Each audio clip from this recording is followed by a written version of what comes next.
ఎన్నికల సమయంలో కేంద్రం ఒక మధ్యంతర బడ్జెట్ను తీసుకొచ్చింది. అయితే మరి ఈ మధ్యంతర బడ్జెట్ అనేది మరి బీజేపీ ప్రభుత్వానికి మరొకసారి కలిసి వస్తుందా? ఎన్నికలు సమీపిస్తున్న తరుణంలో మరి కేంద్రం ప్రవేశపెట్టిన బడ్జెట్ ఎలా ఉంది? అలాగే ఈ బడ్జెట్ అన్ని వర్గాలని కూడా సంతృప్తి పరచగలిగిందా? ఇది జనాకర్షకమైన బడ్జెటా లేక మరి అంకెల గారెడు చేశారా? వాస్తవం ఏముంది? మరి ఈరోజు మనం ఈ బడ్జెట్కి సంబంధించిన డిబేట్లో తెలుసుకునే ప్రయత్నం చేద్దాం. ఇక నాతో పాటు పాల్గొంటున్నారు మరి అనలిస్ట్ కోటేశ్వరరావు, అలాగే మరి ఇక చార్టర్డ్ అకౌంటెంట్ నిరంజనాచారి. ముందుగా మరి కోటేశ్వరరావు గారితో మాట్లాడదాం. కోటేశ్వరరావు గారు చెప్పండి సార్, ఇప్పుడు కేంద్రం ప్రవేశపెట్టిన బడ్జెట్ను మరి మీరు పరిశీలించారు కదా, అందులో ముఖ్యాంశాలు ఏమున్నాయి? ముఖ్యంగా సామాన్య పౌరులందరూ కూడా మరి కేంద్రం అయితే ఒక రిలాక్సేషన్ ఇచ్చింది. 7 లక్షల రూపాయల వరకు అయితే వాళ్ళకి సంబంధించి మరి ఎలాంటి ఆదాయ పన్ను కట్టాల్సిన అవసరం లేదని చెప్పడం మనం గమనించవచ్చు. ఇది దేశ ప్రజలందరికీ ముఖ్యంగా ఇది ఒక రకంగా ఒక గుడ్ న్యూస్గా చెప్పుకోవచ్చు. 5 లక్షల నుంచి ఏకంగా 7 లక్షలు చేయడం మరి చిన్న సన్న తరహా వ్యాపారస్తులు కావచ్చు, ఉద్యోగస్తులకు కూడా ఇది కలిసి వచ్చే అంశము. ఇక బడ్జెట్లో అసలు మరి ఏ అంశాలని మరి సంతృప్తి పరచగలిగారు చెప్పగలుగుతారా? ఇప్పుడు డైరెక్ట్ ఇండైరెక్ట్ ట్యాక్సెస్ సంబంధించి గతంలో ఏవైతే ప్రకటించారో వాటిలో ఎలాంటి మార్పులు లేవు. నేను బడ్జెట్ స్పీచ్లో హైలైట్స్లో నేను చూసిన దాన్ని బట్టి, అర్థం చేసుకున్న దాన్ని బట్టి, ఎందుకంటే మధ్యతరగతి వర్గాలు, ముఖ్యంగా ఉద్యోగులుగా ఉన్నటువంటి వాళ్ళు, వీళ్ళందరూ కూడా గత సంవత్సరము లేదా అంతకుముందు సంవత్సరాలు కూడా చాలా తీవ్ర నిరాశకు గురైనటువంటి వాళ్ళు తెలిసిందే. అందువలన ఆ పన్నులు లేకపోతే ఆ మినహాయింపులు గతంలో ఏవైతే ఇచ్చారో వాటిని కొనసాగిస్తున్నారు తప్ప మార్పులు ఏమీ చేయలేదని చెప్పేసి ఆమె ఉపన్యాసంలో చెప్పారు. రెండోది, పేరుకి బడ్జెటే గాని ఓటాన్ అకౌంట్ అంటే రాబోయేటువంటి 4 నెలలకి, అంటే ఏప్రిల్ 1 నుంచి వచ్చేటువంటి 4 నెలలకి అత్యవసరమైనటువంటి లేదా ఆన్గోయింగ్ వేతనాలు కానివ్వండి, లేకపోతే తీసుకోవడానికి, అంటే ఖజానా నుంచి నిధులు తీసుకోవడానికి కేంద్ర ప్రభుత్వానికి అనుమతి తీసుకోవడం తప్ప ఇంటరిమ్ బడ్జెట్ అని చెప్పేసి దీన్ని పిలుస్తారు. ఎందుకంటే దీనికి ఉండేటువంటి పరిమితులు ముందే తెలిసినవే. ఎందుకంటే కోటేశ్వరరావు గారు, మీ వాయిస్ బ్రేక్ అవుతుంది. మరి మీతో మరొకసారి నేను టచ్లోకి వస్తాను. నిరంజనాచారి గారు చార్టర్డ్ అకౌంటెంట్గా మరి ఇది మరి కేంద్ర మంత్రి నిర్మలా సీతారామన్ గారు మరి చరిత్ర సృష్టించారని చెప్పుకోవచ్చు. 6వసారి కూడా ఆమె మరి కేంద్ర ఆర్థిక శాఖ మంత్రిగా బడ్జెట్ ప్రవేశపెట్టారు. 6 సార్లు ప్రవేశపెట్టిన బడ్జెట్ ఈ మధ్యంతర బడ్జెట్ ఎలా చూస్తారు చెప్పగలుగుతారు?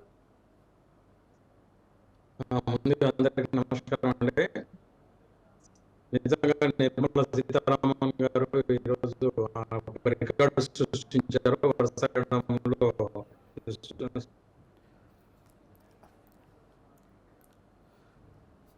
సో ఓవరాల్గా మరి ఇక కేంద్ర ఆర్థిక మంత్రిగా నిర్మలా సీతారామన్ గారు మరి 6వసారి మరి బడ్జెట్ పెట్టారు. మరి 2 సార్లు కేంద్రంలో అధికారంలో ఉన్న బీజేపీకి మరి ఇది కలిసి వస్తుందా? దీని పట్ల ప్రతిపక్షాలు ఎలా స్పందిస్తాయనే విషయంలో కొంత, అంటే ప్రతిసారి ప్రతిపక్షాలు కేంద్ర ప్రభుత్వ బడ్జెట్ను ఖచ్చితంగా వాళ్ళు విమర్శిస్తారు, పెదవి విరుస్తారు, సో విమర్శలు చేస్తారు, అందులో సహజమే.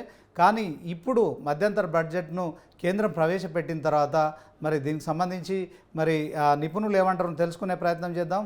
ముందుగా మరి మనం ఇక కోటేశ్వరరావు గారితో మాట్లాడదాం. కోటేశ్వరరావు గారు, మీ దగ్గర సౌండ్ ఓకేనా? నా మాట వినిపిస్తుందా?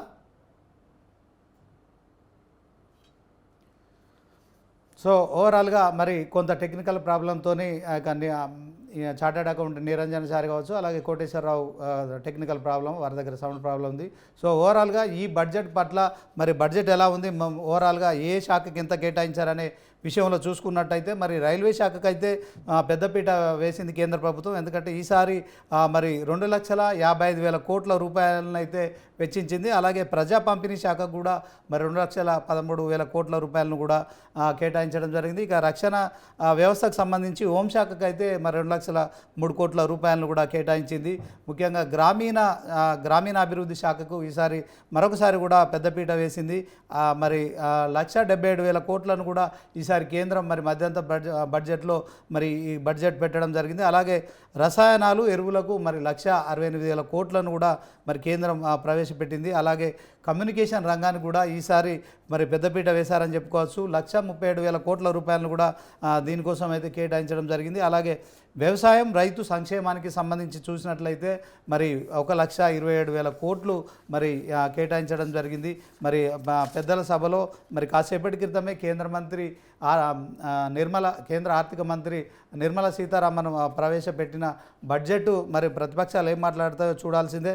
ఇక మరి ఈ ఓటాన్ అకౌంట్ బడ్జెట్తో మరి ఈ యొక్క రానున్న లోక్సభ ఎన్నికల్లో ఓట్లు ఎవరి అకౌంట్లో పడతాయి? మరి కాంగ్రెస్ బీజేపీలు ప్రధానంగా ఇప్పుడు డి అంటే డి అనే పరిస్థితి ఉంది. దేశవ్యాప్తంగా మరి రాహుల్ జోడో యాత్ర కొనసాగుతూనే ఉంది. ఈ నేపథ్యంలో మరి ఇప్పటికే 2 సార్లు అధికారంలోకి వచ్చిన బీజేపీ పార్టీ 3వ సారి కూడా ఖచ్చితంగా మరోసారి అధికారం చేపట్టే దిశ కూడా మరి పావులు కదుపుతోంది. ఈ నేపథ్యంలోనే ఈ మధ్యంతర బడ్జెట్ను కూడా తీసుకొచ్చారు. ఇక మరొక 2 నెలల సమయం మాత్రమే ఇప్పుడు కేంద్రం చేతిలో సమయం ఉంది. మరి లోక్సభ ఎన్నికలు మార్చిలో కానీ ఏప్రిల్లో కానీ జరిగే అవకాశం ఉన్న నేపథ్యంలో ఇప్పుడు కేంద్ర ప్రభుత్వం ప్రవేశపెట్టిన బడ్జెట్ మరి ఈ యొక్క బీజేపీ పార్టీకి దేశంలో మరొకసారి అధికారంలోకి తీసుకొస్తుందా అనేది మాత్రం చూడాల్సి ఉంది. ఓవరాల్గా మరి తెలుగు రాష్ట్రాలకు సంబంధించి కూడా మనం ఒకసారి చూసినట్టయితే మరి తెలుగు రాష్ట్రాల ముఖ్యమంత్రులు కూడా కేంద్రం ప్రవేశపెట్టిన బడ్జెట్పై కూడా మరి ప్రతిసారి వాళ్ళు పెదవి విరుపులే చేశారు. ఇప్పుడు కూడా మరి తెలంగాణ కావచ్చు, ఆంధ్రప్రదేశ్ కావచ్చు మరి బడ్జెట్లో ఏ మేర కేటాయింపులు చేశారనే దాని విషయంలో చూసినట్లయితే మరి ఇక ఇప్పటి వరకు మరి చాలామంది అయితే ఈ యొక్క కేంద్ర బడ్జెట్ అంకెల గారడిగానే ఉందని కూడా మనతో వాళ్ళ యొక్క అభిప్రాయాలను కూడా వ్యక్తం చేస్తున్నారు. ఇది కేవలం ఎన్నికల బడ్జెట్గానే కూడా వాళ్ళు మాట్లాడుతున్న పరిస్థితి ఉంది. ఇక మరి దీనికి సంబంధించిన మరి బీజేపీ భారీ బడ్జెట్ అయితే మరి రానున్న లోక్సభ ఎన్నికల్లో ఈ బీజేపీని 3వ సారికి అధికారంలో నిలబెడుతుందా లేక మరి మరొకసారి కాంగ్రెస్ వైపు మరి ప్రజలు చూడాల్సిన అవసరం ఉంది. ఎందుకంటే ఉప ఎన్నికల్లో మొన్న జరిగిన 5 రాష్ట్రాలకు సంబంధించిన ఎన్నికల్లో మరి తెలంగాణలో కాంగ్రెస్ పార్టీ అధికారంలోకి వస్తే మరి 3 రాష్ట్రాల్లో కూడా బీజేపీ అధికారంలోకి వచ్చిన సంగతి మనకు తెలిసిందే. ఓవరాల్గా మరొకసారి కూడా మరి బీజేపీ కేంద్రంలో మరి అధికారం చేపడుతుందనే ప్రచారం జరుగుతుందన్న నేపథ్యంలో బడ్జెట్ గురించి మరి కోటేశ్వరరావు గారితో మాట్లాడదాం. ఆయన మరి చెప్పండి సార్, ఎలా ఉంది దీనికి సంబంధించి బడ్జెట్ను మీరు పూర్తిగా పరిశీలించారు కదా, ఎలా అనిపిస్తుంది? గతం కంటే భిన్నంగా ఉందా ఈ మధ్యంతర బడ్జెట్? ఎన్నికలకు సంబంధించిన గారెడిలాగుందా? ఇప్పుడు నిర్మలా సీతారామన్ గారు ప్రజెంట్ చేసినటువంటి 6వ బడ్జెట్ ప్రసంగం మొత్తం ముఖ్యమైనటువంటి అంశాలను చూసినప్పుడు యథాతథ స్థితి కొనసాగించు తప్ప మరొకటి లేదు. ఆమె కొత్తగా ప్రకటించింది ఏమిటంటే ఆయుష్మాన్ భారత్ పథకంలోకి ఆశ, అదేవిధంగా అంగన్వాడీ వర్కర్లను కూడా వాళ్ళను కూడా అర్హులుగా చేసినటువంటి ఒక ప్రకటన మినహా మిగిలినటువంటివన్నీ కూడా యథాతథంగా కొనసాగిస్తున్నారు. ప్రత్యక్ష పన్నులు కానీ లేదా పరోక్ష పన్నుల్లో కానీ వాటి స్లాబులు లేకపోతే వాటి మినహాయింపుల్లో ఇంతకు ముందు ఏవైతే ఇచ్చారో వాటిని కూడా అదే విధమైనటువంటి అంటే యథాతథ స్థితిని కొనసాగిస్తూ చేశారు. మిగిలినటువంటి వాటిల్లో కూడా గత సంవత్సరం ప్రవేశపెట్టినటువంటి బడ్జెట్ ని స్వల్పంగా సవరించి, అది కూడా తాత్కాలికమే, ఎందుకంటే మళ్ళా పూర్తి బడ్జెట్ పెట్టేటప్పటికి ఇంకా ఎంత సవరిస్తారో తెలియదు. ఇప్పటికి ఇది ఫిబ్రవరి 1వ తారీఖే కనుక మార్చి 31 వరకు చేసేటువంటి ఖర్చులు ఇవన్నీ కూడా ఉంటాయి కనుక మళ్ళా ఇంకోసారి సవరిస్తారు. అది 44,90,000 కోట్లతోటి ఆ బడ్జెట్ ని సవరించినట్టు చెప్పారు. అంటే 2023-24 మార్చి 31తో ముగిసేటువంటి బడ్జెట్. అందువల్ల మిగిలినటువంటి బడ్జెట్ వచ్చే ఏడాది బడ్జెట్ ఎంత అనేటువంటిది ఇప్పుడు చెప్పలేదు. ఎందుకు చెప్పలేదు అంటే అది పూర్తి బడ్జెట్ కాదు, ఓటాన్ అకౌంట్ ఖర్చులకు మాత్రమే అనుమతి ఇవ్వండి అని తీసుకునేటువంటిది. అందుకని కొన్ని అంకెలను ప్రజెంట్ చేస్తారు తప్ప తాత్కాలికంగా గతంలో సవరించినటువంటి వాటిని కొన్ని పథకాల గురించి ఉపన్యాసంలో, ఎందుకంటే ఎన్నికల సంవత్సరం కనుక ఎన్నికల ఉపన్యాసమే చేశారు. ఎందుకంటే కిసాన్ సమ్మాన్ యోజన గురించి చెప్పారు. అది కొత్తగా అదనంగా వాళ్ళేమి 6,000 నుంచి ఏమన్నా 12,000 చేయలేదు. లేకపోతే ఎలిజిబిలిటీ అంటే రైతుల సంఖ్యగా ఉన్నటువంటి దాన్ని ఇంత మేరకు ఇప్పటి వరకు వీళ్ళకి ఇంతమందికి ఇచ్చాము, కొత్తగా ఇంతమందికి ఇస్తామని అటువంటివి కూడా ఏం లేవు. అందుకని కొత్త అంశాలు ఏమి ఇందులో లేవు, ఉండటానికి కూడా లేదు. అది రాష్ట్ర ప్రభుత్వాలు ప్రవేశపెట్టినా లేకపోతే కేంద్ర ప్రభుత్వం ప్రవేశపెట్టినా కానివ్వండి, ఉపన్యాసాల్లో అనేక విషయాలు చెప్పొచ్చు. ఆమె ఏం చెప్పారు, 25 కోట్ల మందిని మేము దారిద్ర్యం నుంచి బయటికి తీసుకొచ్చామన్నారు. అది ఈ సంవత్సరం చేసింది కాదు, లేదా గత సంవత్సరం చేసింది కాదు, గడిచినటువంటి 10 సంవత్సరాల్లో చేశామని ఎప్పటి నుంచో చెప్తున్నారు. ఇలాంటివి ఉపన్యాసంలో, ఎన్నికల బడ్జెట్ లో గనక రాబోయే రోజుల్లో నేను ద్రౌపది ముర్ము గారు ఉభయ సభలను ఉద్దేశించి చేసినటువంటి ప్రసంగంలో కానీ, ఇవాళ నిర్మలా సీతారామన్ గారు చేసినటువంటి ప్రసంగంలో కూడా ఎన్నికల ప్రసంగం తప్ప ఇందులో ఆ, విమర్శించడానికో లేకపోతే ఇంకోటి చెప్పడానికి ఏమి లేదు, యథాతథ బడ్జెట్. అందుకని రాష్ట్రాలు ఎక్స్పెక్ట్ చేస్తున్నాయి అనేటువంటిది కూడా ఎట్లా ఎక్స్పెక్ట్ చేస్తారు? పూర్తి బడ్జెట్ కాదు, కేటాయింపులు అనేటువంటి వాటిని మళ్ళా సవరిస్తారు. అందువలన గతంలో ఏవైతే ఉన్నాయో అవి తప్ప రాష్ట్రాలకి అదనంగా వచ్చేది కానీ, తెలుగు రాష్ట్రాలు కానీ ఏ రాష్ట్రం అయినా సరే ఎక్స్పెక్ట్ చేయడానికి కూడా ఏమీ లేదు ఇందులో. కేవలం అంటే రాజ్యాంగ విధి నిర్వహణకు తప్ప ఇది పూర్తి బడ్జెట్ కాదు అనేది మనం అంటే ఫైనల్ బడ్జెట్కు ఇది ఒక సెమీఫైనల్ బడ్జెట్ అంటారు, అంతే కదా సార్ మీరు చెప్పేది? సెమీఫైనల్ కాదు. ఇప్పుడు బడ్జెట్ ప్రాసెస్ గురించి తెలిసినటువంటి వాళ్ళకి ఓట్ ఆన్ అకౌంట్ అంటే ఇది రాబోయేటువంటి 4 సంవత్సరాలకి ఇంతకు ముందు ఏదైతే రాజ్యాంగ విధులు నిర్వహించడానికి అవసరమైనటువంటి నిధుల్ని డ్రా చేయడానికి కేంద్ర ప్రభుత్వానికి అనుమతి ఎవరు ఇవ్వాలి? పార్లమెంట్ ఇవ్వాలి. కనుక ఇదిగో ఇది మాకు ఇంత కావాలి, రాబోయే 4 నెలలకి ఇది ఇంత కావాలి, వేతనాలు, పెన్షన్స్, లేకపోతే ఇట్లాంటివి ఉంటాయి కదా, మిలిటరీ ఖర్చు కానీ, ఇట్లాంటివన్నీ కూడా వాటికి అనుమతి తీసుకోవడం తప్ప పూర్తి బడ్జెట్ కాదు ఇది అసలు. అందుకని దీనికి ఉన్నటువంటి పరిమితులను కూడా మనం అర్థం చేసుకోవాలి. జనానికి కూడా తెలిసిందే ఇది. అనేక మంది ఏవో ఎన్నికలు కనుక ఏవో రాయితీలు ప్రకటిస్తారు, లేకపోతే కొత్త పథకాలు ప్రకటిస్తారు, ఇంకోటి చేస్తారని అనేక మంది సోషల్ మీడియాలోను లేదా మీడియాలోను కొంతమంది ఊహాగానాలు చేస్తూ చూద్దాం అన్నట్టుగా చేశారు. ఎందుకంటే ఇంటర్మ్ బడ్జెట్ లో ఓట్ ఆన్ అకౌంట్ లో అలాంటి ఏమి ఉండవు. గత బడ్జెట్లన్నీ కూడా చూసినప్పుడు అదే, ఇప్పుడు కూడా దాన్ని కొనసాగిస్తాయి. కోటేశ్వరరావు గారు, ఒక నిమిషం మళ్ళీ మీ దగ్గరికి వస్తాను. నిరంజనాచారి గారు, చార్టెడ్ అకౌంటెంట్గా మీరు మరి ఇప్పుడు కేంద్రం ప్రవేశపెట్టిన బడ్జెట్ను ఎలా చూస్తారు? వాస్తవానికి ఇది తాత్కాలిక బడ్జెటే అయినప్పటికీ మరొకసారి కూడా కేంద్రం ఎన్నికలకు వెళ్తున్న సమయంలో అధికారం చేపట్టే దిశగా మరి జనాకర్షక బడ్జెట్గా ఉందా? మరి ఇది రొటీన్ బడ్జెట్ అన్నా, దీంట్లో ఏమన్నా ఇంకే మార్పులు చేర్పులు ఏమన్నా గమనించారా? చెప్పగలుగుతారా? లేదండి, ఇంతకుముందు కోటేశ్వరరావు గారు చెప్పింది కరెక్ట్. వాళ్ళది ఏంటంటే ఓట్ ఆన్ అకౌంట్ బడ్జెట్. అంటే ఈ బడ్జెట్ లో జస్ట్ ఈ ఎలక్షన్స్ బిఫోర్ జరిగే వాటి గురించి, ఎక్స్పెండిచర్ గురించి, వాటి కోసం జస్ట్ ఇన్ఫర్మేషన్ ఇవ్వడం కోసం మాత్రమే ఈ budget vote on account budget అంటారు. కాకపోతే పూర్తి బడ్జెట్ మళ్ళీ ఎలక్షన్స్ తర్వాత వచ్చే గవర్నమెంట్ ఏదైతే ఉంటుందో వాళ్ళకి అప్పుడు పూర్తి బడ్జెట్ ఉంటుంది. కాకపోతే ఇందులో కొన్ని రకాల ఇన్ఫర్మేషన్స్, మనకు కొంచెం ఇన్ఫర్మేషన్ ఏమిచ్చిందంటే స్లాబ్లలో, ఇన్కమ్ ట్యాక్స్ స్లాబ్లలో ఏమీ ఇన్ఫర్మేషన్ చేంజెస్ లేవు.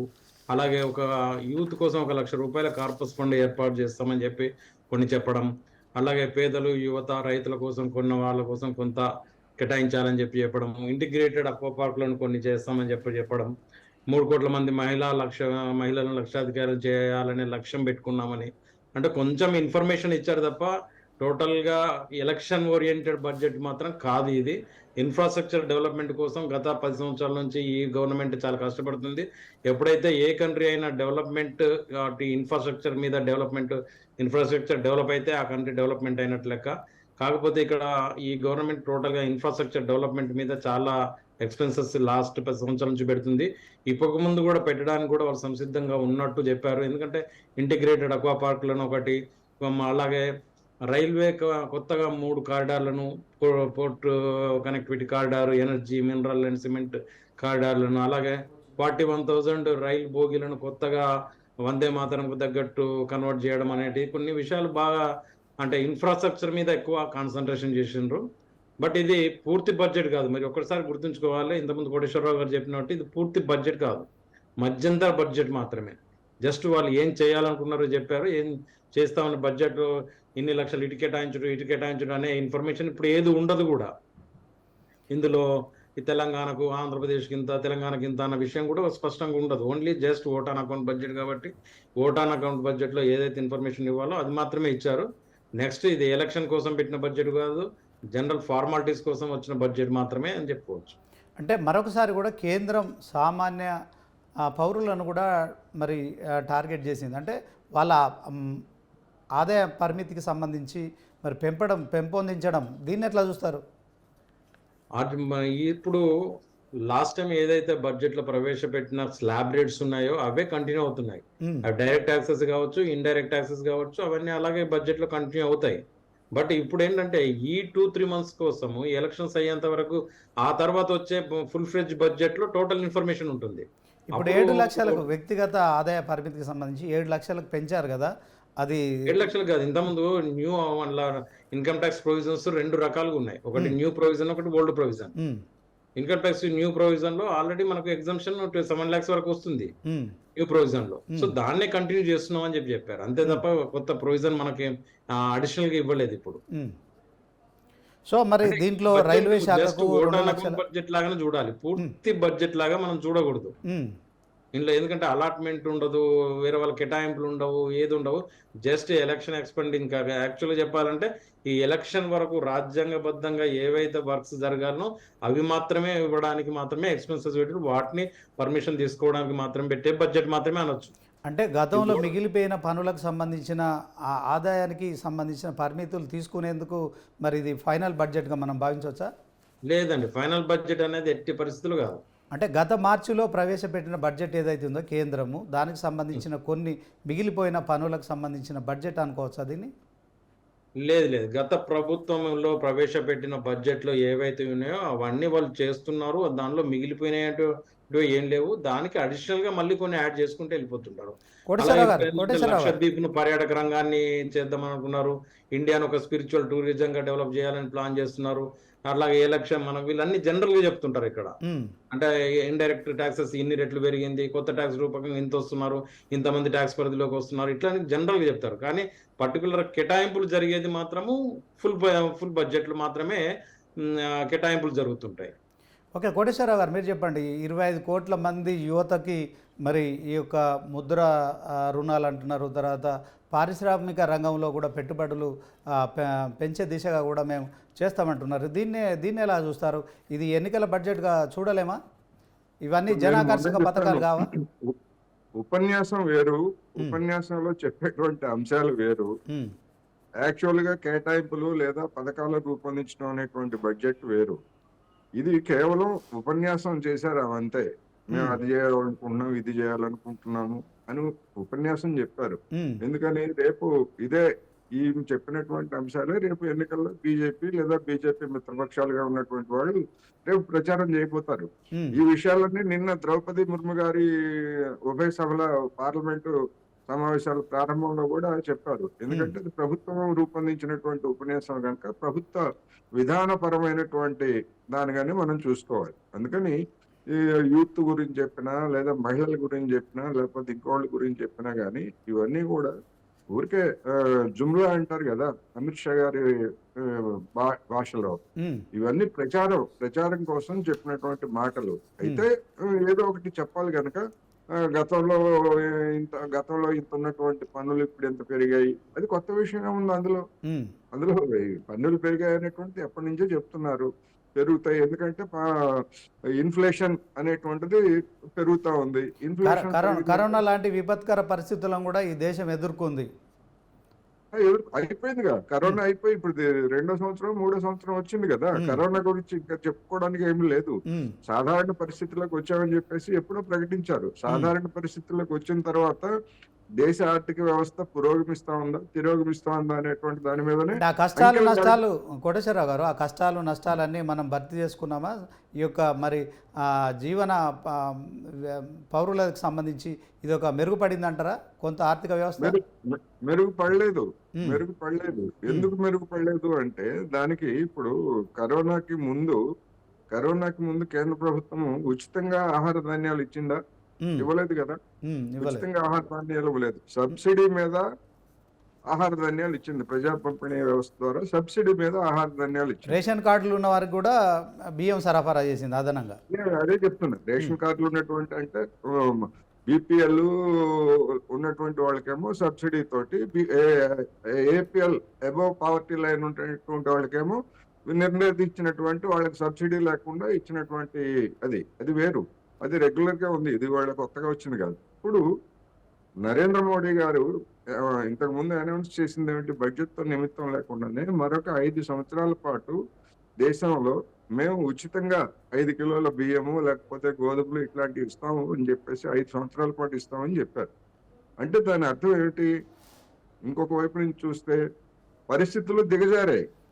దేశంలో పరిస్థితులు దిగజారాయి. కరోనా తర్వాత పూర్తిగా మళ్ళా మనం కోలుకున్నామని చెప్పినప్పటికీ పరిస్థితులు దిగజారాయి కనుకనే ఆ సబ్సిడీ కిలో రూపాయికి, 2 రూపాయలకి, 3 రూపాయలకి కూడా కొనుక్కునేటటువంటి పరిస్థితి లేదు అని కేంద్ర ప్రభుత్వం అంగీకరించడం ద్వారా ఉచితంగా ఇస్తున్నట్టు చెప్పింది 5 సంవత్సరాల పాటు. అంటే ఏంటి? కరోనా సమయంలో ఉచితంగా ఇచ్చారు, ఓకే, దాన్ని మనం సమర్థించాము, న్యాయం కూడా అది. కానీ సాధారణ పరిస్థితులు ఏర్పడ్డాయని చెప్పిన తర్వాత మళ్ళా 5 ఏళ్ళు ఎందుకని ఇస్తున్నారు? ఇదే ప్రభుత్వం ఇంకొకటి ఏం చెప్తా ఉంది, ఇంకొక వైపు నిన్న ద్రౌపది ముర్ము గారు కూడా చెప్పారు, 25 కోట్ల మందిని మేము దారిద్ర్యం నుంచి వెలికి తీసామన్నారు. అంటే దారిద్ర్యం నుంచి వెలికి తీసామంటే పావర్టీ లైన్ లో నుంచి, బిలో పావర్టీ లైన్ నుంచి అబవ్ పావర్టీ లైన్ కి పెంచినట్టే కదా. మరి అంతకుముందు ఎప్పుడో 2011-12 నుంచి 80 కోట్ల మందికి ఈ ఆహార ధాన్యాలు ఇస్తున్నారు, ఏది ఆహార భద్రతా పథకం కింద. మరి ఆ 25 కోట్ల మందిని మినహాయించాలా, లేకపోతే వాళ్ళకి కూడా ఇవ్వాలా? అందుకని ఇవన్నీ కూడా ఏంటంటే ఎన్నికల వ్యవహారం. ఎన్నికలు ఉన్నాయి కనుక మేము ఉచిత ఆహార ధాన్యాలు ఇస్తున్నాం అని చెప్పేసి పెద్దగా ఎప్పటి నుంచో గత 6 నెలల నుంచి కోటేశ్వరరావు గారు రాష్ట్ర ప్రభుత్వం గత బీఆర్ఎస్ ప్రభుత్వం 7 లక్షల కోట్ల అప్పులు చేసింది. ఇప్పుడు ఆ కేంద్రంలో ఉన్న బీజేపీ ప్రభుత్వం ఈ 10 ఏళ్లలో మరి గతంలో 50 లక్షల కోట్ల అప్పులు ఉంటే ఇప్పుడు మరొక 100 లక్షల కోట్ల అప్పులు చేసిందని చెప్పి కూడా కాంగ్రెస్ పార్టీ విమర్శిస్తుంది. దీన్ని ఎట్లా చూస్తూ ఉంటారు? అప్పులు చేయడం అనే విషయాన్ని మరి ఈ దేశ ఆర్థిక వ్యవస్థకి దీనివల్ల ఎలా నష్టం ఉంటుందా? ఈ పౌరులపై పడే అవకాశం ఉంటుందా? దీంతో జీవన ప్రమాణాలు మెరుగుపడే అవకాశం ఉంటుందా? ఎలా ఉండబోతుందంట? కాంగ్రెస్, బీజేపీ లేకపోతే ఎవరేం చెప్పారు అనేటువంటిది కాదు. కేంద్ర ప్రభుత్వం ఫిబ్రవరిలో, పోయిన ఏడాది ఫిబ్రవరిలో కేంద్ర ప్రభుత్వం నరేంద్ర మోడీ నాయకత్వంలో 10 ఏళ్ళుగా కూడా మరి ఒక సుస్థిర పాలన అందిస్తుంది. ఈ నేపథ్యంలోనే మరి 10 ఏళ్ళుగా కూడా బడ్జెట్ను ఎవ్రీ ఇయర్ ఇంక్రీజ్ చేసుకుంటూ అన్ని రంగాలను కూడా మరి సమన్వయం చేసే దిశగా, మరి అన్ని వర్గాల ప్రజలకు కూడా న్యాయం చేసే దిశగా ముందుకు వెళ్తున్నామని చెప్తోంది. మరొకసారి కూడా ఈసారి మధ్యంతర బడ్జెట్ను ప్రవేశపెట్టింది.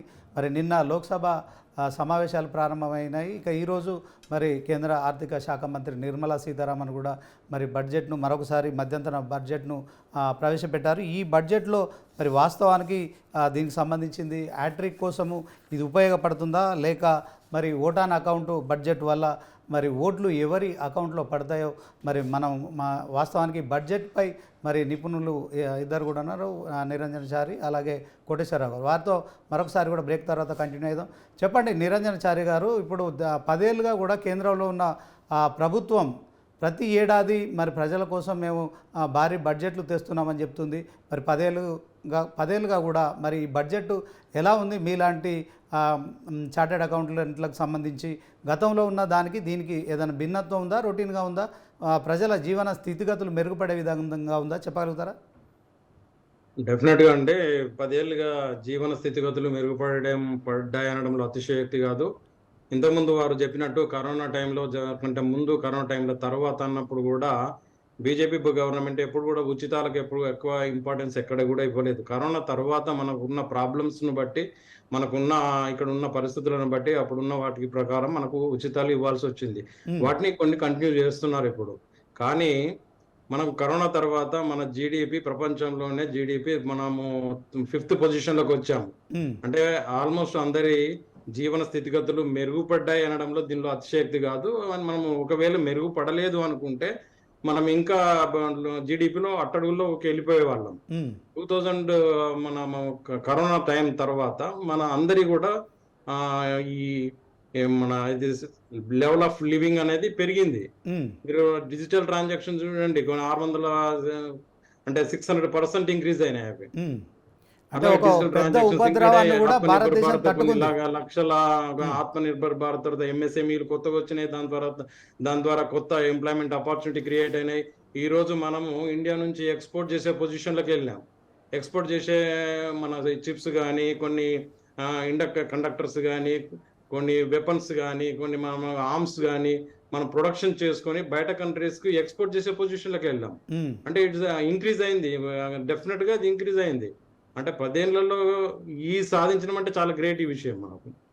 అలాగే మనకి కరోనా లాంటి ఉపద్రవాన్ని తట్టుకొని కూడా భారతదేశం నిలబడి మరొకసారి ఆర్థిక చూడండి, రంగాన్ని నిలబెట్టుకుందంట. కరోనా లాంటి ఉపద్రవం అనేది మనం తట్టుకోవడము చాలా అది అద్భుతమైన విషయము. దాన్ని ప్రపంచ దేశాలు మన డైజెస్ట్ చేసుకోలేకపోతున్నాయి. ఉమ్, ఎందుకంటే ఇక్కడ మాఫియా, ఫార్మా మాఫియా ఒక ఇంజెక్షన్స్ కు 1000 2000 చెప్పిన 140 crores ఆఫ్ మన ఇంజెక్షన్స్ ఇంటూ 2 times ఫ్రీగా ఇచ్చినామంటే దానిది ఇంటూ 1000 ఎన్ని కోట్ల రూపాయలు మనం సేవ్ చేసుకోగలిగినామో, ఎక్స్పోర్ట్ కాకుండా మనం ఆపుకోగలిగినాం. అది ఆలోచించండి మీరు. ఉమ్. అంటే బయట ఎటువంటి మాఫియాస్ను, ఈ ఆర్మ్స్ మాఫియాను, ఫార్మసీ మాఫియాను, ఇంకా రకరకాల మాఫియాలను మనం కంట్రోల్ చేసుకొని ఇప్పుడున్న గవర్నమెంట్ వాటిని ఎదుర్కొని మనం ఎదుర్కొనడమే కాకుండా వాటిని డెవలప్ చేసుకుంటున్నాం. మన దగ్గర డెవలప్ ఒక చేసుకోవడమే కాకుండా సుస్థిరమైన export వ్యవస్థ చేసే నడుస్తుంది. పొజిషన్కి వెళ్తున్నాం. ఉమ్.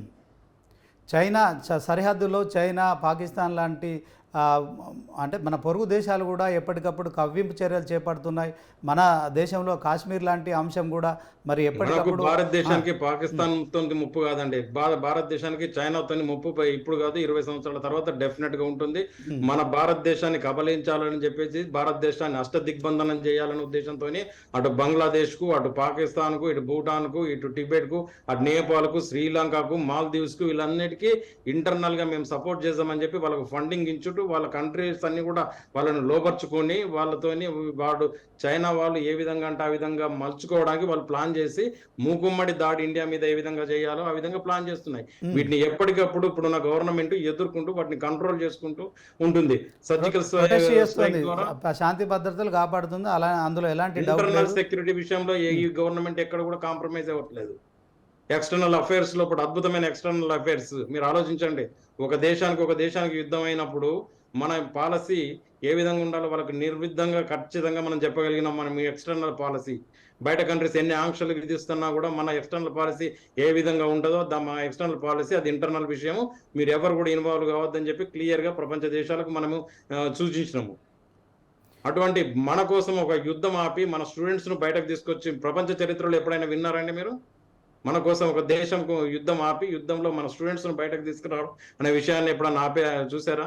10 ఏళ్లలో భారతదేశం యొక్క పరిస్థితి, భారతదేశం యొక్క విశ్వగురు స్థానానికి మనం అతి దగ్గరలో ఉన్నాం, వెళ్ళబోతున్నాం. ఎటువంటి కంట్రీని ఇప్పుడు అమెరికా మన మీద ఎన్నో ఆంక్షలు విధిస్తుంది, యూరప్ కంట్రీలు ఎన్నో ఆంక్షలు విధించడానికి సిద్ధంగా ఉన్నాయి, గల్ఫ్ కంట్రీస్ కూడా ఆంక్షలు విధించడానికి సిద్ధంగా ఉన్నాయి. చైనా కూడా పరోక్షంగా యుద్ధం చేస్తుంది. మాల్దీవ్స్ కు మొన్న చూడండి, చైనా మాల్దీవ్స్ చిన్న కంట్రీ, మన మీద డిపెండ్ అయిన కంట్రీ, మన మీద అటాక్ చేయడానికి ప్రయత్నిస్తుందా అంటే ఇంటర్నేషనల్ గా ఎంత కుట్ర జరుగుతుందో మీరు ఆలోచించండి. మనం ఇక్కడ ఉన్నాం కనుక ఇప్పుడు కూడా మనం తేరుకోక, మనము ఒక నిజమైన దేశభక్తులుగా మనము దాని యొక్క దేశభక్తిని చూపించుకోకపోతే మన ఈ దేశాన్ని మోడీ గారు కాదు కదా ఎవ్వరు కూడా కాపాడలేరు. చారి గారు, ఒక విషయం చెప్పండి. మన అంటే ఇప్పుడు మనం 5వ స్థానంలో ఉన్నాం ప్రపంచంలో ఆర్థిక విషయంలో, ఆర్థిక రంగానికి సంబంధించిన విషయంలో. మరి 10 ఏళ్ల క్రితం మనం ఎక్కడున్నాం? అలాగే ఇప్పుడు ఆ ప్రపంచంలోనే మనది అత్యధిక జనాభా కలిగిన దేశంగా మనది నెంబర్ 1 స్థానంలో ఉంది. మరి 5వ స్థానం నుంచి మనం ఆర్థిక వ్యవస్థను బలోపేతం చేసుకుంటూ నెంబర్ 1 స్థానానికి పోవాలంటే మనం ఏం చేయాల్సిన అవసరం ఉంది? కేంద్రంలో ఉన్న ప్రభుత్వం మరి బడ్జెట్ అంకెల గారడి సరిపోతుందా? ప్రజల జీవన ప్రమాణాలు మెరుగుపడాలంటే ఏ రంగం అభివృద్ధి చెందాలి? ఇంటర్నేషనల్ గా జీడిపి రేట్ క్యాల్కులేషన్ చేసేది ఇండియా కాదండి. ఇండియా అది IMF లాంటి కొన్ని ఆర్గనైజేషన్స్ ఇంటర్నేషనల్ గా జీడిపి క్యాల్కులేషన్ చేస్తుంటాయి. అది మన ఇండియా చేసుకుంటే మనం ఏ స్టేజ్ లో మనం పెట్టుకునేది కాదండి. అమెరికా తర్వాత చైనా, తర్వాత జపాన్, జర్మనీ, తర్వాత ప్రపంచంలోని దేశాలన్నిటికీ ర్యాంకింగ్ ఆర్థిక పరంగా జీడిపి ర్యాంకింగ్ అంటే జీవన విధానాలు ఒక 37 యాంగిల్లో జీవన విధానాలు, ఇక్కడ ఉన్న ప్రొడక్టివిటీ, ఇక్కడ ఉన్న డెవలప్మెంట్, ఎక్స్పోర్ట్స్, ఇంపోర్ట్స్ అన్ని క్యాలిక్యులేషన్ చేసి ఏ స్టేజ్లో ఆ జీడిపి ర్యాంకింగ్ ఇస్తారండి. అది మనం ఇచ్చుకునే ర్యాంకింగ్ కాదు, ఇంటర్నేషనల్గా ఇచ్చే ర్యాంకింగ్. ఆ ర్యాంకింగ్ ద్వారా మనం 5th ప్లేస్కి ఉన్నాం. అతి త్వరలో మనం థర్డ్ ప్లేస్లోకి వెళ్ళబోతున్నాం మనం. అది ప్రపంచానికి ఎలా మనం సాధ్యమైందంటే ఆత్మ నిర్భర్ భారత్ ద్వారా ఎంఎస్ఎంఈస్ ఇండస్ట్రీస్ మన ఇండియాలో డెవలప్ చేసుకోవడం వల్ల, తద్వారా మన ప్రొడక్టివిటీ మనం డెవలప్ చేసుకోవడం వల్ల వాటిని మనం ఎక్స్పోర్ట్ చేసే పొజిషన్లకు వెళ్ళినాం కనుక, ఇప్పుడు ఎక్స్పోర్ట్ చేసే పొజిషన్లకు మనం వెళ్తున్నాం కనుక ఇవన్నీ కూడా క్యాలిక్యులేషన్ చేస్తుంటారు. ఇంతకుముందు ప్రతి చిన్న విషయానికి మనం చైనా మీద, మిగతా కంట్రీస్ మీద డిపెండ్ అయ్యేవాళ్ళం. ఉమ్, ప్రతి చిన్న ఆర్టికల్ కూడా మనం ఇంపోర్ట్ చేసుకునే విధంగా మనం డెవలప్ అయినాం. మన దగ్గర ప్రొడక్షన్ బంద్ చేసాం. మన దగ్గర ఏవి కూడా ప్రొడక్షన్ చేసుకుంటా బయట కంట్రీస్ మీద డిపెండ్ అయ్యి బయట కంట్రీస్ నుంచి ఇంపోర్ట్ చేసుకునే పొజిషన్లకు మనం ఉన్నాం. ఇప్పుడు మనం ఎక్స్పోర్ట్ చేసే పొజిషన్లకు వెళ్తున్నాం. కోటేశ్వరరావు గారు అటువంటి time లో కూడా మన ర్యాంకింగ్ డెఫినెట్ గా అది పెరుగుతుంది. ఓకే ఓకే కోటేశ్వరరావు గారు, ఇంకొక 3-4 ఇయర్స్ లోపల మనం థర్డ్ పొజిషన్లోకి వెళ్తాం. చారి గారు ఒక నిమిషం. కోటేశ్వరరావు గారు మీరు చెప్పండి, ఇప్పుడు లోక్సభ సమావేశాలు జరుగుతున్నాయి, ఈ బడ్జెట్పై కూడా ప్రతిపక్షాలు రాద్ధాంతం చేసే అవకాశం ఉంది. మరి ఈ తాత్కాలిక బడ్జెట్ని పూర్తిగా దీనికి ప్రతిపక్షాలు ఆమోదించాలంటారా, లేకుంటే దీని మీద రాద్ధాంతం చేయాలా? ఎన్నికల సమయంలో మరి కేంద్రం తీసుకొచ్చిన ఈ ఓటాన్ అకౌంట్ బడ్జెట్ మీద మరి వాస్తవానికి చర్చ లేకుండా ఆమోదం తెలిపితే బాగుంటుందా? మరి కేంద్రం తీసుకొచ్చే 19 బిల్లులు ఏవైతున్నాయో వాటన్నిటికీ కూడా మరి పార్లమెంట్లో ఇప్పుడు ఫుల్ కోరం ఉంది, అందరి సస్పెన్షన్ కూడా ఎత్తివేసిన పరిస్థితి ఉంది. దీనికేం చెప్తారు సార్? ఇప్పుడు ఇంటరం బడ్జెట్ ఓటాన్ అకౌంట్ మీద చర్చ ఉండదు, దానికి ఆమోదం అనేటువంటిది ఆటోమేటిక్ గా వస్తుంది. ప్రతిపక్షాలు కానీ లేదా ప్రతిపక్షం కదా, అది ఆటోమేటిక్ గా ఆమోదం పొందుతుంది. ఎందుకంటే దానిలో ప్రతిపాదనలు ఏమీ లేనప్పుడు లేదా దాంతో విభేదించాల్సినటువంటిది ఏమి లేదు. జస్ట్ ఇది ఫార్మాలిటీ. ఆ ఫార్మాలిటీని ఎవరూ వ్యతిరేకించరు. కాకపోతే దేని మీద విమర్శలు వస్తాయంటే నిర్మలా సీతారామన్ గారు చెప్పినటువంటి ఉపన్యాసంలోని అంశాల మీద ప్రతిపక్షాలు వాళ్ళ అభిప్రాయాలు చెప్తాయి. ఇప్పుడు ద్రౌపది ముర్ము గారు చేసినటువంటి ఉపన్యాసం మీద కూడా అభిప్రాయాలు చెప్పొచ్చు, లేదా మీడియా వ్యాఖ్యానించవచ్చు, లేకపోతే ఎవరైనా వ్యాఖ్యానించవచ్చు. అంటే ఇప్పుడు కేంద్రం తీసుకొచ్చే 19 బిల్లులు ఏవైతున్నాయో వాటికి అభ్యంతరాలు చెప్పే అవకాశం ఉండదంటారా? వాటిని అడ్డుకోవా ప్రతిపక్షాలు?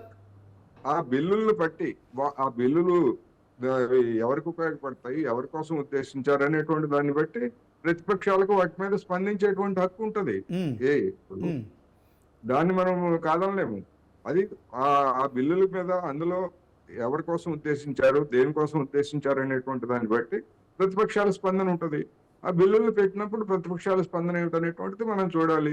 ప్రభుత్వం బిల్లులు పెట్టింది కనుక దాన్ని గుడ్డిగా ఆమోదించాలి అనుకున్నట్లయితే ప్రతిపక్షాలకు ఇంకా పాత్రే ఉంటది. ప్రతిపక్షాలు ఏముంది, ఇప్పుడు హిజ్ మాస్టర్ వాయిస్ లాగా రాణి గారి ప్రతిపక్షం లేకపోతే రాణి గారి అధికార పక్షం లాగా వాళ్ళే పెట్టి వాళ్ళే కాదు కదా.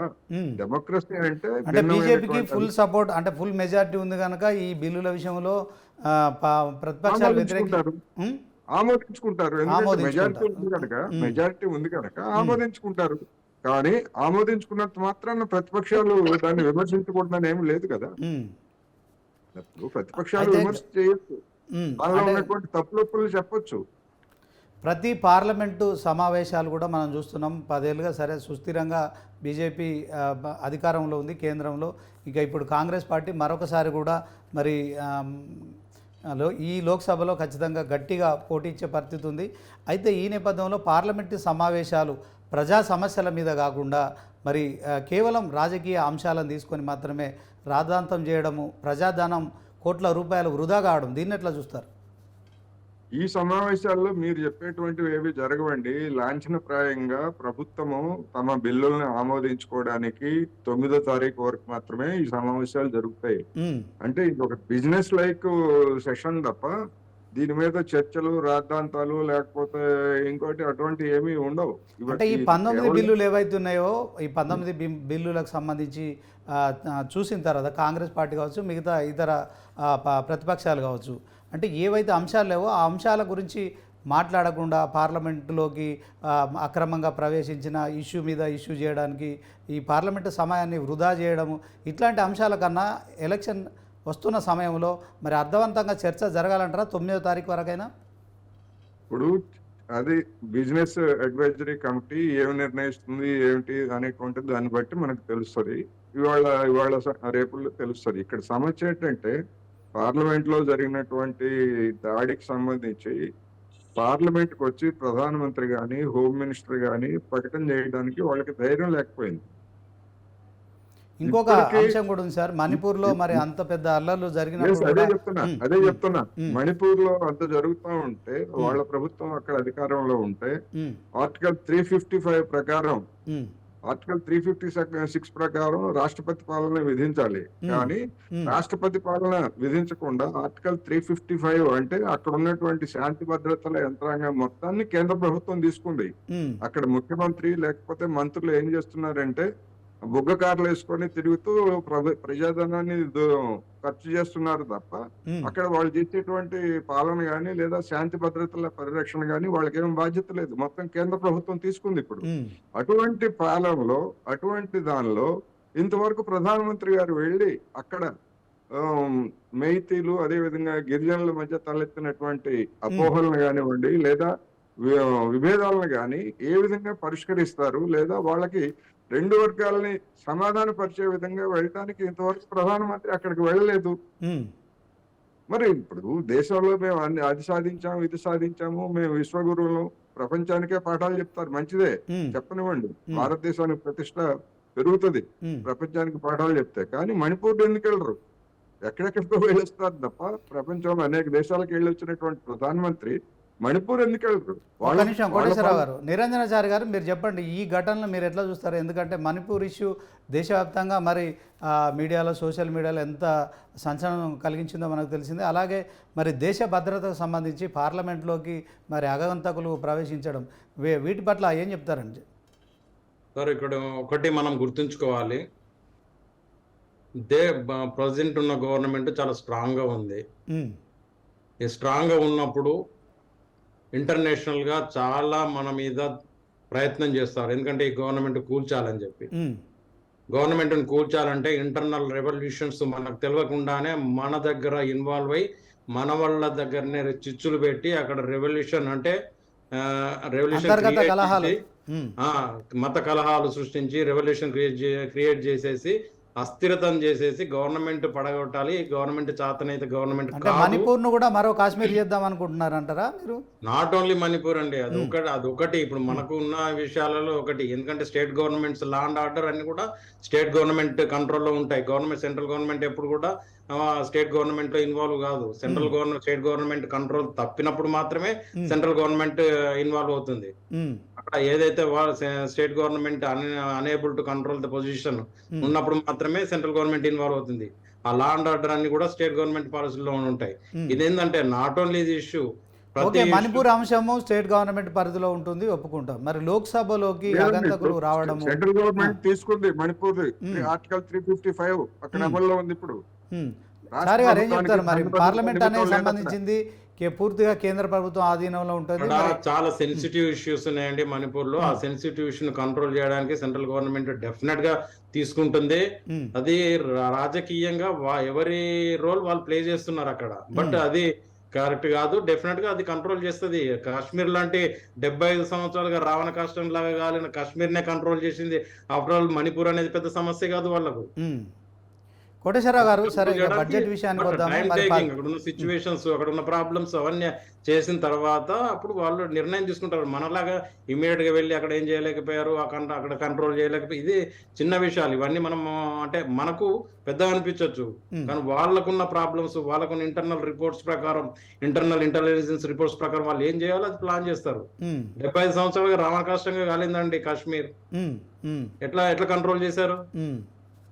బట్ అది ఈ సమస్యను కంట్రోల్ చేయడం అది పెద్ద సమస్య కాదు. అంటే దేశ ఆర్థిక వ్యవస్థ ఉద్దేశంతో వాళ్ళు ఆలోచిస్తుంటారు. ఓకే, అంటే చారి గారు మీరు చెప్పేది ఏంటంటే దేశ ఆర్థిక వ్యవస్థను పటిష్టం చేసుకుంటూనే మరొక వైపు దేశంలో అంతరంగిక భద్రతను కూడా పెంపొందిస్తున్నారు, ఒక శాంతియుత పాలన అందిస్తున్నారని చెప్తున్నారు, అంతే కదా? అంతే అండి. ఓకే కోటేశ్వరరావు గారు, ఇప్పుడు బడ్జెట్ విషయానికి వద్దాము. ఇక బడ్జెట్కు సంబంధించి ఈ మధ్యంతర బడ్జెట్తోని మీరు అంటున్నారు ఇది తాత్కాలిక బడ్జెటే, దీంట్లో పెద్ద మరొకసారి మార్చిలో ఏదైతే కొత్త గవర్నమెంట్ వస్తుందో ఆ బడ్జెట్ మీదనే ప్రతిపక్షాల ఉంటాయని చెప్తున్నారు. మరి ఈ బడ్జెట్లో ఈ బడ్జెట్ ప్రధాన మీరు చెప్పారు వాస్తవానికి కొన్ని ఈ 2 నెలలకు సంబంధించిన అనుమతి కోసం, పార్లమెంట్ అనుమతి కోసం. ఓకే, మరి దీంతో ప్రజలకి ఏం ఉపయోగం లేదంటారా? ఇప్పుడు ఈ 2 నెలలకి అనుమతి కోసం కాదు, ఈ 2 నెలలకి అనుమతి ఆల్రెడీ మనం గతంలో బడ్జెట్ ఆమోదించారు. మార్చి 31 వరకు అనుమతి ఉన్నది, ఆల్రెడీ ఉన్నది. అది దానిలో మార్పులు చేర్పులు ఏమన్నా ఉంటే తర్వాత చేస్తారు. ఒకవేళ ఖర్చులు పెరిగినా, లేకపోతే తగ్గించినా, లేకపోతే అప్పులు పెరిగినా తగ్గినా, ఇవన్నీ కూడా తర్వాత మనకి చెప్తారు. నేను ఇప్పుడు ఈ బడ్జెట్, ఇంటరిమ్ బడ్జెట్ ఏప్రిల్ 1 నుంచి తీసుకునేటువంటి అనుమతి, ఏప్రిల్ 1 నుంచి ఖర్చు చేయడానికి. ఓకే కోటేశ్వరరావు గారు, అయితే ఇంకొక విషయం, ఇప్పుడు గతంలో 50 లక్షల కోట్ల అప్పులు మాత్రమే ఉండేవి. బీజేపీ అధికారంలోకి వచ్చిన తర్వాత 100 లక్షల కోట్ల అప్పులు చేసిందని కూడా మరి కాంగ్రెస్ విమర్శిస్తోంది. దీన్ని మనం ఎట్లా చూడవచ్చు? ఇది ఖచ్చితంగా మరి బీజేపీ పార్టీకి సంబంధించి కావచ్చు, కేంద్రంలో అధికారంలో ఉన్నందుకు అప్పులు చేసి మాత్రమే చేశారా, కాయకల్ప చికిత్స చేశారా? వాస్తవానికి బడ్జెట్లను మీరు రెగ్యులర్ గమనిస్తున్నారు, మరి జనాల్లో అభిప్రాయం ఏ విధంగా ఉందంటారు? నరేంద్ర మోడీ గారు అధికారానికి వచ్చే నాటికి మన విదేశీ అప్పు, స్వదేశీ అప్పు కేంద్ర ప్రభుత్వానికి 56 లక్షల కోట్లు. ఆ 56 లక్షల కోట్లలో స్వదేశీ అప్పు 54 లక్షల కోట్లు, 1,89,000 కోట్లు చిల్లరంతో ఉంది. అది మొత్తం 56 లక్షలు. ఎందుకంటే మనం రూపాయల్లోకి పైసల్లోకి అయిపోలేదు కనుక 56 లక్షల కోట్లు. అటువంటి దాన్ని ఇప్పుడు 170 లక్షల కోట్లకి పెరిగింది. అప్పుడు అంటే అక్యుములేట్ ఉన్నటువంటి అప్పు 56 లక్షల కోట్లు అయితే ఇవాళకి వచ్చేసరికి రేపు మార్చి 31 నాటికి 210% పెరిగిందంటారు. అప్పులు 210% పెరిగినాయి. కేంద్ర ప్రభుత్వం చెప్పిన లెక్కలు ఇవి. నేను కాదు. బడ్జెట్ లో 5వ బడ్జెట్ లో సీతారామన్ గారు చెప్పినటువంటి లెక్కలు, చెప్పినటువంటి లెక్కలు, అవి ఇంకా పెరగొచ్చు అప్పులు. ఇప్పుడు ఈ బడ్జెట్ లో కూడా సీతారామన్ గారు ఇవాళ ప్రకటించిన దానిలో కూడా ఏం చెప్పారు? వచ్చే ఏడాది ఇంకొక 15 లక్షల కోట్లు అప్పులు తీసుకుంటామని చెప్పారు. అంటే అప్పులు తీసుకోవడం పెరుగుతా ఉంది తప్ప, గతంలో కాంగ్రెస్ మీద ఏవైతే విమర్శలు చేశారో, అప్పులు పాలు చేశారో, దేశాన్ని మేము వస్తే మొత్తం తగ్గిస్తాము అని చెప్పారు. తగ్గించకపోగా 56 లక్షల కోట్లని 170 లక్షల కోట్లు, 180 లక్షల కోట్లకి చేశారు. అందువల్ల దేనికి ఖర్చు పెట్టారు? ఒకవైపు ఏమో పెట్రోల్, డీజిల్ ఇట్లాంటి పెట్రోలియం ఉత్పత్తుల మీద విపరీతంగా పన్నులు పెంచారు. అదే విధంగా ఒకవైపు అటు పన్నులు పెంచుతూ మళ్ళా టోల్ ట్యాక్స్ పేరుతోటి రోడ్లను వినియోగించుకున్నందుకు మన జనం తోలు ఓలుస్తూనే ఉన్నారు. 120 లక్షల కోట్ల అప్పులు బీజేపీ ప్రభుత్వం చేసింది. దేనికి చేశారనే దాంట్లో ప్రజలపై భారం పడుతుంది తప్ప ప్రజలకు ఒరిగేదేం లేదంట. చేసిన తర్వాత కూడా ప్రపంచ సంస్థలు ఇస్తున్నటువంటి ఆకలి సూచికలో మనం ఎక్కడున్నామంటే అధమ స్థానంలో ఉన్నాం. ప్రపంచ ఆకలిలో మనం విశ్వగురువులుగా ఉన్నాం. మనం ఆకలి కేకలు ఉన్నాయి, ఆకలి మరణాలు ఉన్నాయి మన దేశంలో, ఇవి ఉన్నాయి. మరి ఇన్ని జనాల నుంచి ఇంత డబ్బులు పిండి లేదా ఇన్ని అప్పులు చేసి, ఇంకొకటి ఈ ప్రభుత్వమే ఎనీమియా ముక్త భారత్. ఎనీమియా అంటే రక్తహీనత. రక్తహీనత అంటే చిన్న పిల్లలు, ఆహార లోపం ఉంటే రక్తహీనత ఉంటుంది. రక్తహీనత అనేటువంటిది భారతదేశంలో ఉన్నటువంటి చాలా తీవ్రమైనటువంటి సమస్య. దానివల్ల ఏంటంటే మహిళలు గాని, పురుషులు గాని రక్తహీనత ఉంటే సరిగ్గా పనిచేయలేరు. అదేవిధంగా పిల్లల్లో రక్తహీనత ఉంటే వాళ్ళు ఆరోగ్యంగా పెరగలేరు. పోషకాహార లోపం. మరి ఆ రక్తహీనత అనేటువంటిది భారతదేశంలో ఉన్నటువంటి రక్తహీనత అప్పుడు దేశానికి మోడల్ గా గుజరాత్ మోడల్ అని చెప్పారు 2014లో. ఆ గుజరాత్ లో అనేక రాష్ట్రాలతో పోలిస్తే ఆ గుజరాత్ లో రక్తహీనత ఎక్కువ ఉన్నది. ఇవన్నీ నేను చెప్తున్నటువంటివి కాదు, కేంద్ర ప్రభుత్వం వెల్లడించినటువంటి సమాచారంలో ఉన్నటువంటి అంశాలే ఇవన్నీ. ఇవన్నీ చూసినప్పుడు అభివృద్ధి అంటే ఏమిటి, మనం అంత సాధించాము, లేకపోతే జీడిపి ఇంత జీడిపి పెరుగుదల అనేటువంటిది అభివృద్ధి కాదు. అలా అనుకున్నట్లయితే అమెరికాలో ప్రపంచానికి అందరికంటే జీడిపి లేకపోతే ఆస్తులు ఎక్కువ ఉన్నాయి.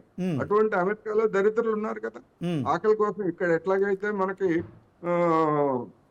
వైట్ రేషన్ కార్డుల వాళ్ళకి బియ్యం ఇస్తున్నట్టుగానే అక్కడ కూడా కూపన్స్, ఫుడ్ కూపన్స్ ఇస్తున్నారు ఉమ్, కొన్ని కోట్ల మందికి. ఉమ్, అక్కడ ఫుడ్ కూపన్స్. మరి సంపదలు ఉన్నా అక్కడ ఎందుకని? అక్కడ కూడా రోడ్ల మీద అడుక్కునే వాళ్ళు మనకు కనిపిస్తా ఉంటారు. ఉమ్, అందుకని జీడిపి అనేటువంటిది మొత్తం అంబానీకి, అదానీకి, లేకపోతే అడుక్కునేవాడికి ఇద్దరికి కలిపి సగటును చూసాం అనుకోండి, ఉమ్, సగటు జీడిపి కనిపిస్తుంది. ఉమ్, కానీ అడుక్కునేవాడు అంబానీ, లేకపోతే అదానీ, లేకపోతే మీరు నేను గాంగా మనకంటే దరిద్రంగా ఉన్నటువంటి వాళ్ళు బోల్డ్ మంది ఉన్నారు. ఇంకొక విషయం సార్, మీరు ఆదాని అంటే గుర్తుకొస్తుంది. ఇప్పుడు కేంద్ర ప్రభుత్వం మరి ఆదానికి 11 లక్షల కోట్లకు సంబంధించి మరి కొంత అంటే దేశ ఆర్థిక వ్యవస్థకు సంబంధించి కూడా అతని ఏదైతే దీన్ని ఏమంటారు సార్, అది 11 లక్షల ఎగ్గొట్టాడు అంటారా, దీన్ని ఏమంటారు, ఆదానికి సంబంధించి నరేంద్ర మోడీ సాయం చేశాడని కాంగ్రెస్ విమర్శిస్తుంది. ఎగ్గొట్టడం కాదు, ఆయనకు ఉన్నటువంటి అప్పులు వీటన్నిటితోటి అవి తీర్చలేనటువంటి స్థితిలో ఉన్నారనేటువంటి విమర్శలు తప్ప ఎగ్గొట్టేయడం కాదు, డిఫాల్ట్ అయ్యాడని కాదు. అసలు ఆదాని విషయంలో ఏం జరిగిందంటారు సార్? వాస్తవానికి 11 లక్షల కోట్లు ఏంటి, కేంద్ర ప్రభుత్వం 11 లక్షల కోట్లు లేకపోతే 10 లక్షల కోట్ల సమస్య కాదు ఇక్కడ. అదానీ కంపెనీలకు సంబంధించి అంకెలు అంటే ఇప్పుడు మన చార్టెడ్ అకౌంటెంట్ గారు, ఆయనకి ఇంకా బాగా తెలుసు, గోల్మాల్ చేసి విదేశాల్లో సూట్ కేస్ కంపెనీలు పెట్టి ఇవన్నీ చేసి అక్రమాలకు పాల్పడ్డారు అనేటువంటిది ఆయన మీద వచ్చినటువంటి విమర్శ. ఆ విమర్శల్ని పార్లమెంటరీ కమిటీల ద్వారా గతంలో కేతన్ పరేఖ్ అనేటువంటి వాడు మన షేర్ బ్రోకరు మన అటల్ బిహారీ వాజ్పేయి గారి హయాంలో అప్పుడు 1500 కోట్లు 2000 కోట్లు ఎంతో వాడు ఫ్రాడ్ చేశాడంటే ఆ రోజు పార్లమెంటరీ కమిటీ విచారణ జరిపారు వాజ్పేయి గారు. కానీ ఇవాళ అదానీ మీద వచ్చినటువంటి ఆరోపణలు, మనం ఏమంటే అతని మీద ఆరోపణలు వచ్చాయి, ఆరోపణలు వచ్చిన మాత్రాన నిందితుడనో లేకపోతే తప్పు చేశాడనో కాదు, అతని మీద పార్లమెంటరీ విచారణ కమిటీ జరిపించడానికి నరేంద్ర మోడీ గారు అసలు అంగీకరించలేదు. పార్లమెంట్ లో ఎక్కడ అదానీ గురించి పేరు గాని, అదానీ కంపెనీల గురించి గాని ఆయన ఎక్కడ ఒక్క మాట మాట్లాడలేదు. ఆయన అవినీతికి పాల్పడ్డాడని చెప్పమని మనం అంటలే నరేంద్ర మోడీ గారిని, లేకపోతే ఇంకోళ్ళని. పోనీ మంచివాడని చెప్పండి, అదానీ మంచివాడు, చాలా దేశభక్తుడు, ఈ దేశానికి ఎంతో మేలు చేశాడు, అదేనా చెప్పాలి కదా. అసలు కొన్ని అంశాలకు సంబంధించింది ఎవరు మాట్లాడట్లేదు. సో కొంత సుప్రీంకోర్టు అన్నారు, లేకపోతే సెబీ అన్నారు. ఈ సెబీ ఎలాంటిదో, లేకపోతే సుప్రీంకోర్టుకి మనం చెప్పేదాన్ని బట్టే కదా వాళ్ళు ఇచ్చేది తీర్పులు. ఓకే చారి గారు, ఫైనల్ గా ఒక విషయం చెప్పండి సార్. ఇప్పుడు మరి గతంలో 55 సంవత్సరాలు పాలించిన ప్రభుత్వం ఏదైతే ఉందో మరి 56 లక్షల కోట్ల అప్పులు చేస్తే ఇప్పుడు బీజేపీ 10 ఏళ్లలో మరి 120 లక్షల కోట్ల అప్పులు చేసింది. సో అప్పులు చేస్తున్నారు, మరి దాన్ని పూర్తి స్థాయిలో ఎక్కడ పెట్టారనే దాని పట్ల కొంత స్పష్టత ఇవ్వట్లేదు.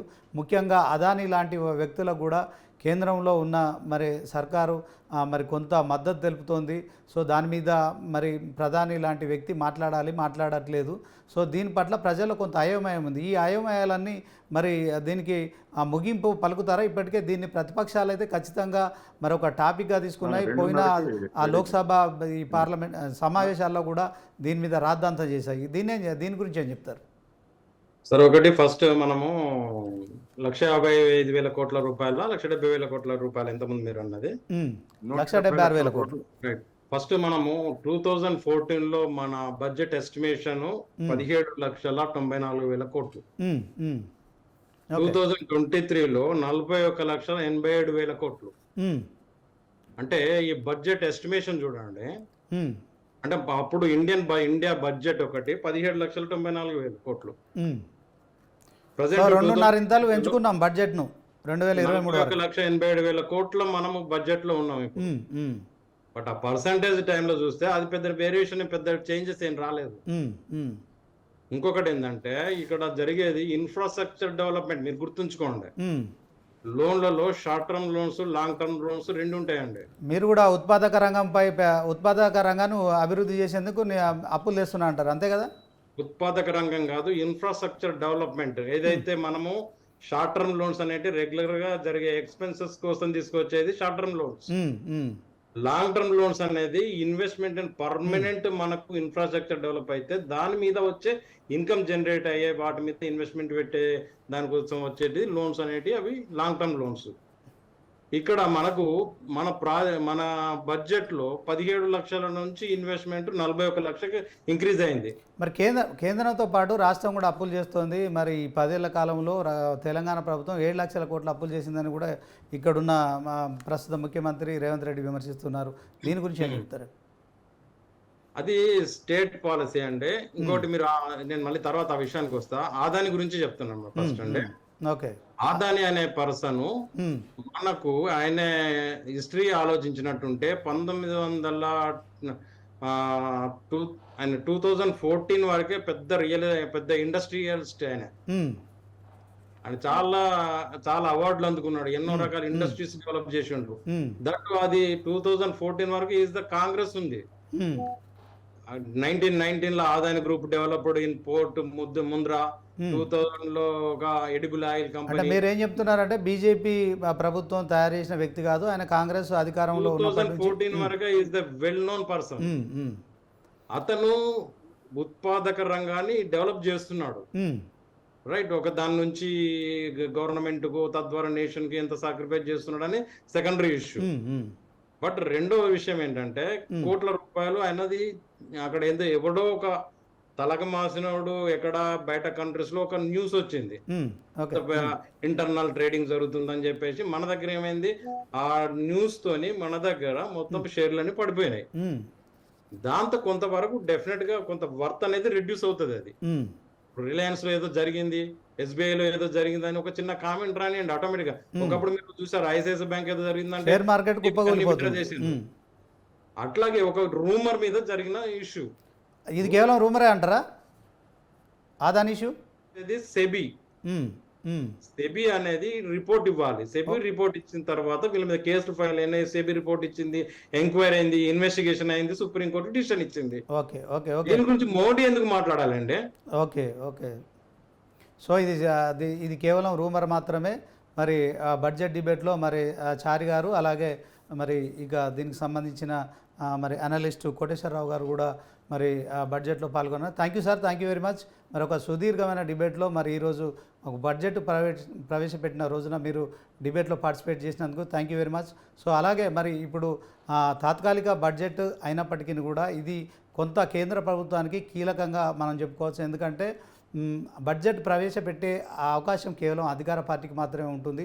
అలాగే మరి 2 సార్లు సుస్థిరమైన ప్రభుత్వాన్ని ఏర్పాటు చేసి దేశంలో శాంతి భద్రతలు ఒకవైపు, ఆర్థిక వ్యవస్థను కూడా బలోపేతం చేస్తూ మరి జీడిపిని పెంచుతూ మరి దేశంలో ప్రపంచంలోనే మనం 5వ స్థానానికి ఉన్నాము. అయితే ఈ నేపథ్యంలో మరి తెచ్చిన అప్పులకు సంబంధించి కేంద్రంలో ఉన్న ప్రభుత్వం ఖచ్చితంగా మరి లెక్కలు చెప్పాల్సి ఉంటుంది. ఇది సామాన్య ప్రజల్లో మెదులుతున్న ఎన్నో అంశాలు కనుక ప్రతిదానికి జవాబుదారీతనం ప్రభుత్వం ఉండాలి కనుక మరి ఏ ప్రభుత్వం అయినా, ఇటు రాష్ట్ర ప్రభుత్వం అయినా, అటు కేంద్ర ప్రభుత్వం అయినా బడ్జెట్ విషయంలో కూడా పెడుతున్న ఖర్చుల గురించి కూడా పూర్తి స్థాయిలో మరి ప్రజలకు చెప్పాల్సిన అవసరం ఉందనే అభిప్రాయాన్ని వ్యక్తం చేస్తున్నారు. సో ఇది ఇవాల్టి బడ్జెట్ డిబేటు.